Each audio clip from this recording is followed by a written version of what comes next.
Hello friends, welcome back to channel महापुरुषों की बातें।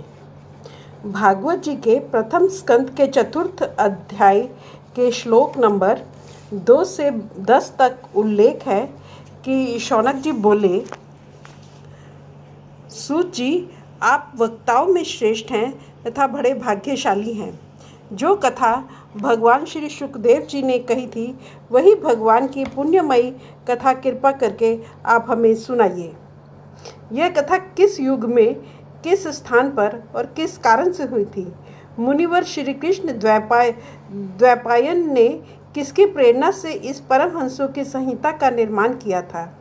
उनके पुत्र सुखदेव जी बड़े योगी, समदर्शी, भेदभाव रहित, संसार निद्रा से जगे एवं निरंतर एकमात्र परमात्मा में ही स्थिर रहते थे।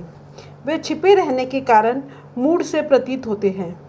व्यास जी जब संन्यास के लिए वन की ओर जाते हुए अपने पुत्र का पीछा कर रहे थे, उस समय जल में स्नान करने वाली स्त्रियों ने नंगे सुखदेव को देखकर तो वस्त्र धारण नहीं किया, परंतु वस्त्र पहने हुए व्यास जी को देखकर लज्जा से कपड़े पहन लिए।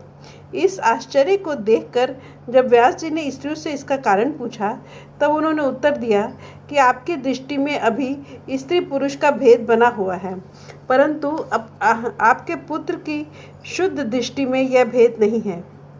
करु जांगल देश में पहुंचकर हस्तिनापुर में वे पागल, गूंगे और जड़ के समान विचरते होंगे। नगर वासियों ने उन्हें कैसे पहचाना? पांडव नंदन राजश्री परीक्षित का इन मौनी सुखदेव के साथ संवाद कैसे हुआ, जिसमें वह भागवत संहिता कही गई? महाभाग श्री सुखदेव जी तो गृहस्थों के घरों को तीर्थ स्वरूप बना देने के लिए उतनी ही देर उनके दरवाजे पर रहते थे जितनी देर में एक गाय दूही जाती है। सूत जी, हमने सुना है कि अभिमन्यु नंदन परीक्षित भगवान के बड़े प्रेमी भक्त थे।